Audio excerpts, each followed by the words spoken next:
This is Dennis Ramundi. I'm here with my co-host, Phil Goldberg, author of American Veda. Our guest today at Spirit Matters, found at spiritmatterstalk.com, is Mas Vidal. Mas is a yogi, a mystic, a practitioner of Ayurveda, and has become one of the most influential yoga and Ayurveda teachers in the world. His latest book, The Sun, Moon, and Earth. Mas, thank you so very much for taking the time to come on and speak with Phil and I today. It's my pleasure. Phil and me today. Go ahead, Phil. Thank you. Thank you, Dennis. Good morning, Mas. Before we begin, I should, in the interest of full disclosure, say that Mas is a friend of mine, and I wrote the foreword to his new book. That having been said, Mas, give us a little bit about your background and what brought you to the world of yoga and Ayurveda, and we'll get into the book and your teachings afterward. Yeah. Well, basically, I'm American born. I often say that, I have an American heart. I have Latin or, Cuban blood and an Indian soul. So it's a three-part equation. And I, like many, I feel in America, have been estranged from their emotional side. And I'm a product of American society, which, as we know, going back to the 60s, had a lot to do with alcohol, drugs, prescription drugs, sitcoms, junk food, and this is what has sort of pervaded for the last 30, 40 years. And, I grew up in Florida. I was raised in Miami, a town that I visit still quite frequently. But I felt a draw to the West, and there was something pulling me out here. I wanted to go to college out here, or even grad school, but I finished my undergraduate at the University of Florida and then jumped in my car, couldn't count the days, and raced over to California. And it wasn't within weeks that I was introduced to yoga, Ayurveda, and Jyotish, the Vedic astrology, through the one person and the only person that I knew in Los Angeles, and she happened to live in Beverly Hills and was an actress. And that's where it all began, and that exploration, particularly during the 90s, drew me to study most of the major religions, and was drawn to the teachings of Yogananda, Paramahansa Yogananda, of the famed autobiography of a yogi. And there was a period of 6 to 7 years of deep, deep searching, studying, courses, meditation retreats from 1991 all the way through 1996, 97. And then ultimately I decided that yoga was a very important part of my life, and it started to change my lifestyle. And basically it was the beginnings of a dismantling of a persona, of a consciousness that was very much raised in the Americana attitude. And this Eastern philosophy and this Eastern thinking started to take apart everything I knew and thought I was. And that's sort of how it came together. And now here, close to 30 years later, I authored this book and I continue to teach and do all of that. So hopefully that answers your question. No, I think we want to go even deeper with that. I think that's a very good basis you've laid about your journey. And I do want to ask you more about your attraction to Yogananda. And like Phil, my co-host here, you appeared in the film Awake, The Life of Yogananda. And what was it about his teaching that drew you in? And also, I know many folks who practice the techniques and follow the teachings of Yogananda. I've been somewhat of a student myself in a small way, but many of those people that they follow that particular spiritual path and specifically those techniques that he teaches, and not really look into other areas so much. In your own case, is that one of many traditions that you draw from, or the only one? No, that's one of many traditions Mm-hmm. that I draw from. I'm very closely aligned with the Shivananda tradition lineage of the Divine Life Society. I'm also connected to the Vedanta Society of the Ramakrishna and Swami Mm-hmm. Vivekananda. And many of the lineage based traditions that are still intact today, I have some affiliation and association with them, both here in the US and in India. Right. With regards to why Yogananda, Mm-hmm. well, I'm not the typical case, even though for the most part, I was raised a Catholic boy. It wasn't the connection to Jesus that drew me to Yogananda. It was really the universal approach that Yogananda took, the scientific approach, if you will, if that term applies more, clearly to some. It was this kind of universal scientific approach that was so appealing to me. And I just found that it was practical, it was common sense, and he never said my way was the best way. Mm-hmm. And I thought, this really appeals to me. This is not about dogma. This is not about conversion in any way. And as I dove deeper into it, I realized not only is it universal, but it's an integral approach. It included every aspect, the meditation, the physical side, the diet, and that to me fascinated me. Mas, let's take that a step further. We've had a number of yoga teachers on the show, and invariably the subject comes around to contemporary yoga, which and it's becoming synonymous with physical practice of asana. You're a physical guy. You were a physical culturist, a weightlifter before you got into yoga. You teach asanas. How do you see the role of asana in the whole picture of yoga, and in your teaching? What is the place of asana? Yeah, thank you. And I think that's a powerful and very important question. You're right. That's the paradox with me because I came from the most physical side of athletics, and my whole consciousness was about physicality. Was I am the body. I've got a great body, and all of this stuff. And yoga did precisely this to me, is that when I practiced this integral yoga that Yogananda taught, and not limited to his tradition, but I for the most part, am committed to that lineage. It started to take apart this identification that I had with a body, with the tangible aspect of consciousness.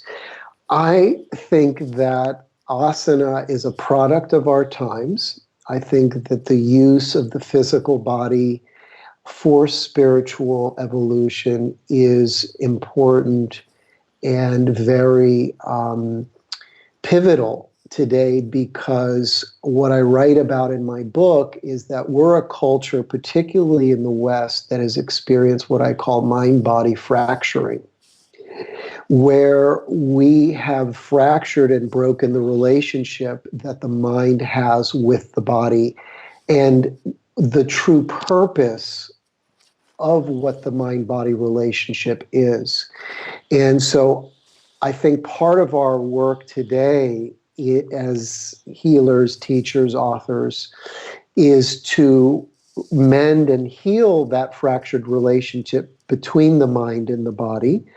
And that involves connecting people to the body. I don't have a problem with asana. I don't have a problem with yoga teachers teaching asana. I have a problem with the way that yoga is being taught today and the way the body is being used for spiritual evolution. I find is, as one dear teacher, Swami, friend of mine, says, they're looking at yoga as kindergarten and they're not seeing the whole process of education that yoga provides. Mas, if I could follow up on that, what specifically, and we've had this discussion with other yoga teachers that have come on our podcast, but what specifically is the weakness or areas that many yoga teachers in our culture are not getting into or doing incorrectly that could be improved? And what should somebody who is listening in that thinks, I think this is a good time for me to start doing hatha yoga, what would you recommend they do, or where do they go to make sure they're getting it presented to them correctly? Yeah, I love that question, Dennis, and I'll answer it backwards. First of all, I think that we need to return to what we call lineage-based tradition. I think that yoga teachers need to align with the teachings and the wisdom of the lineages that have expounded these teachings for quite some time, but particularly in the last 150 years. And there's a lack of that. Yoga teachers today are learning from concocted formulas that are really have no basis, no foundation, no tradition to associate or link to. The second thing is, and one thing that you'll find interesting about yoga, and I have grown in close association with many, as I've mentioned earlier, of these Indian-based traditions, is that you will never, when you look at the teaching, you will never find conflict between the teachings of one lineage, whether it be Maharshi or Yogananda or Shivananda. You will not find conflict between what they're teaching. All you see is a difference in the approach in how they explain the teaching. But there's never anything that conflicts, that's consistent in the wisdom that exists. And one thing that yoga teachers need to do is learn to teach people to go beyond the body. They need to learn to teach people to use the body as a vehicle for expanding and awakening their consciousness. They have to follow the core text of yoga, which is mainly the Bhagavad Gita and Patanjali's Yoga Sutras, which strongly emphasize going beyond the senses, which in a very basic sense is go beyond the ego mind. And too much asana today is getting people connected to their bodies, but it's not teaching them to go beyond the body. Very interesting. Phil? Moss, that said, how would you describe the role of asana, and you can add pranayama to that, in the context of the higher goals of yoga in an integral approach? Yes. Over and above the health benefits and fitness benefits of those physical practices, what is their role?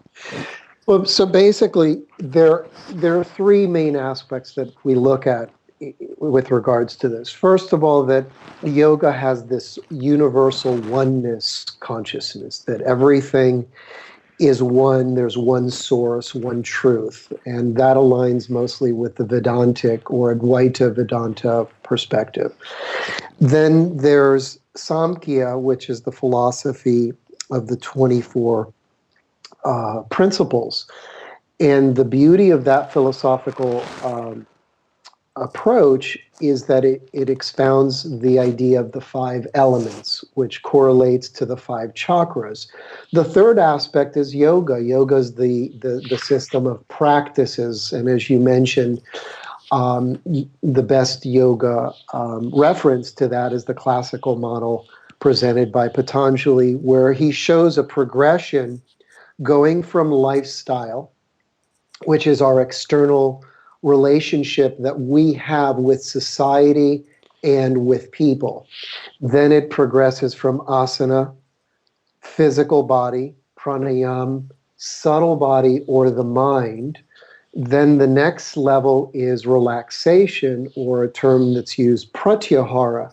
So when you look at the philosophical teaching of Samkhya, and it gives you earth, water, fire, air, and ether, it presents a model for how we can progress and heal ourselves, that the first healing begins with the earth. Our relationship to the earth is equivalent to our relationship to our body. We have to learn to live on this planet in a way that's harmonious, in a way that's without violence.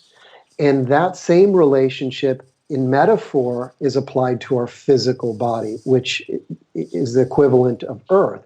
And then, asana is a great system to balancing the body. Mm-hmm. And working with that. And then you go to water, then you go to fire and air.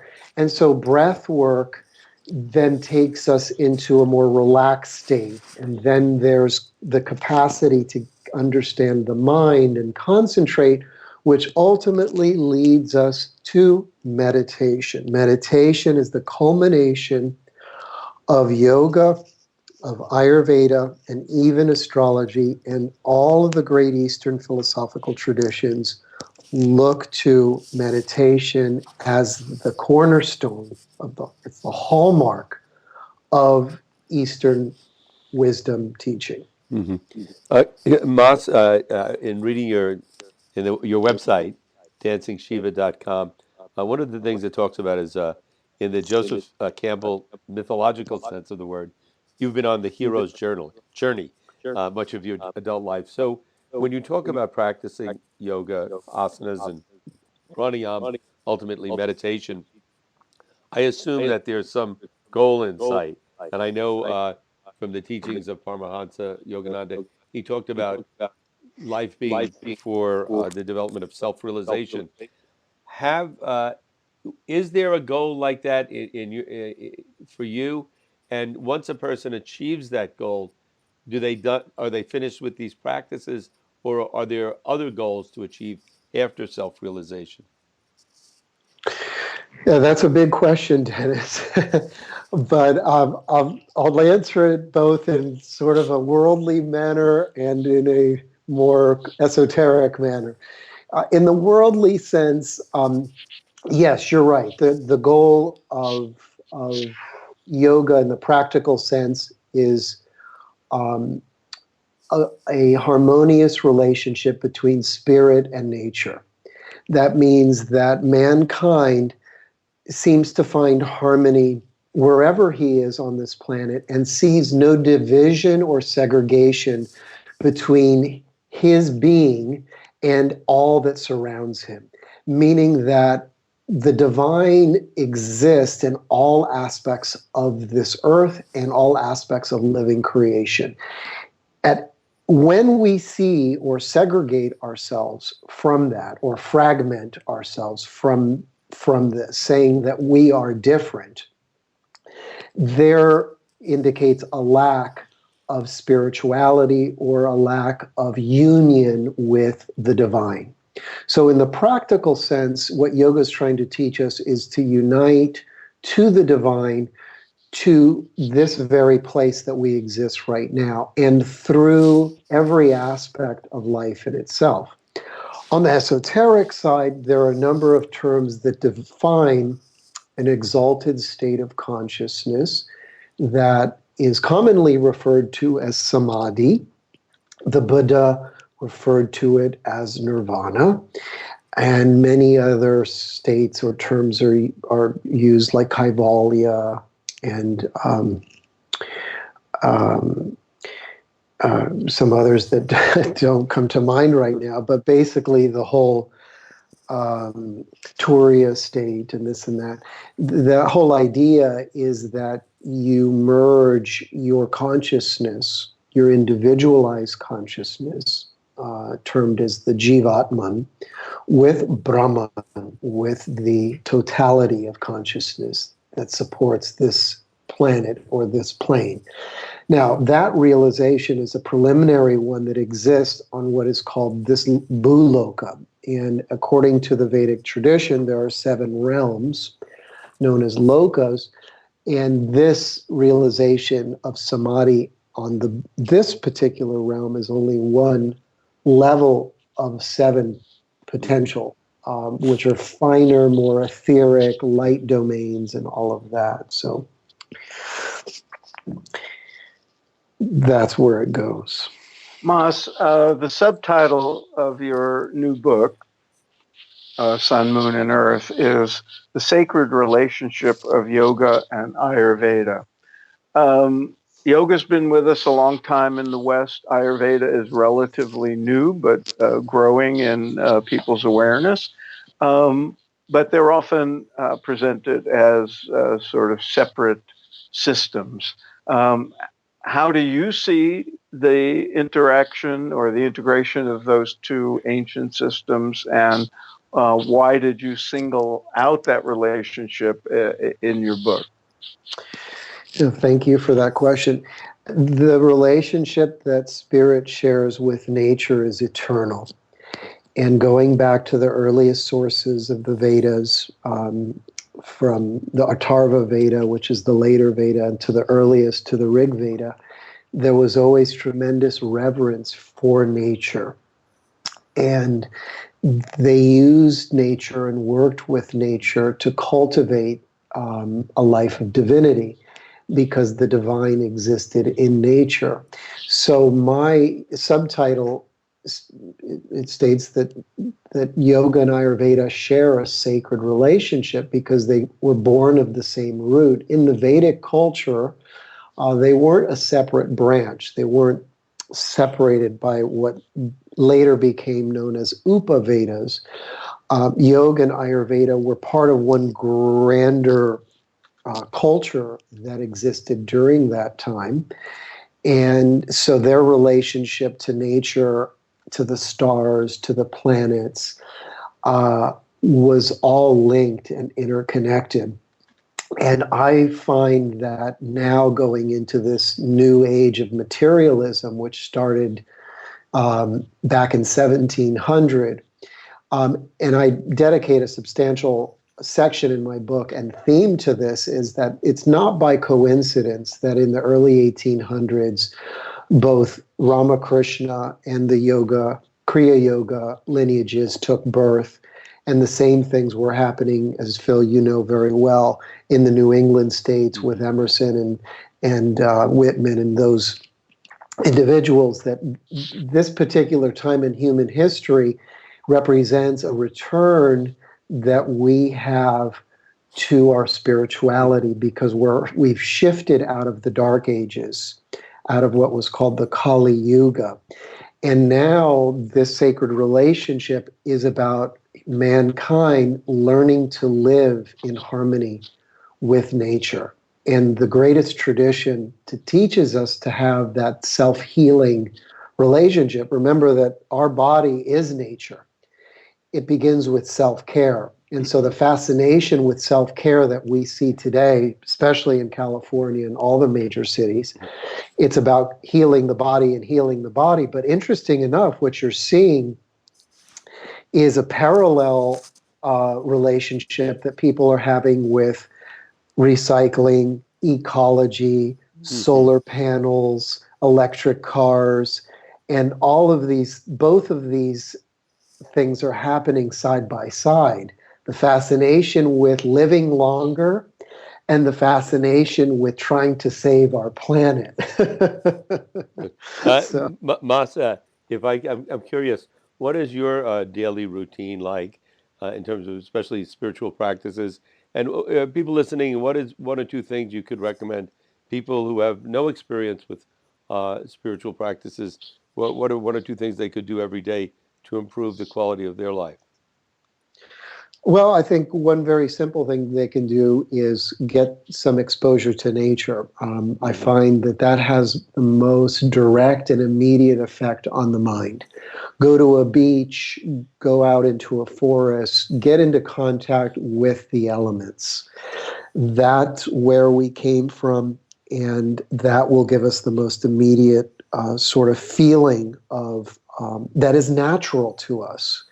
It gives us our mind space. It gives us that it invokes creativity in us, and it draws us to an aspect of ourselves that has been removed because of electronica and the types of dwellings that we live in. The other thing that I think is very important for people today is to practice silence, what I call the three S's: stillness, silence, and solitude. If if people could create some time in their day to be alone by turning off all their equipment and practicing silence, not speaking to anyone, maybe an hour, maybe a half a day, and then practicing the art of stillness, which leads into the Eastern tradition of meditation. Hmm. Sit on a bench, close your eyes, or maybe don't even close your eyes. Stare at a tree, look at a beautiful bird, and see what that invokes within yourself. Maybe perhaps recite a mantra, an affirmation, something that can quiet your mind. There's so many things, but basically it comes down to those two things: nature and stillness. Moss, we have a few minutes left. Um, I wrote the foreword to your new book, which I admire, but I'd like you to have the last word. Tell us in a few sentences what people should know about the book and why our listeners should write down the title and go get one. Thank you. Yes, I do admire your forward, and I was very happy to ask you to write it. We should say that David Frawley, who was another one of our guests, wrote the introduction. Yes, yes, he did, and you know him very well.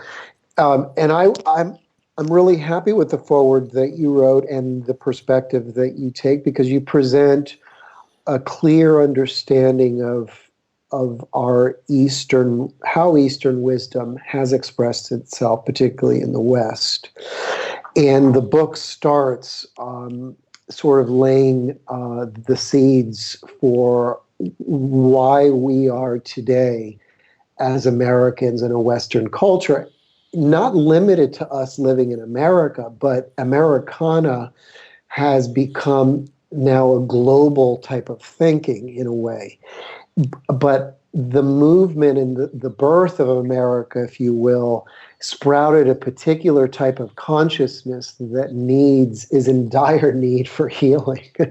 So the book to me is a holistic guide to using yoga in a practical way and understanding Ayurveda also in a practical way to help us find a higher purpose in life.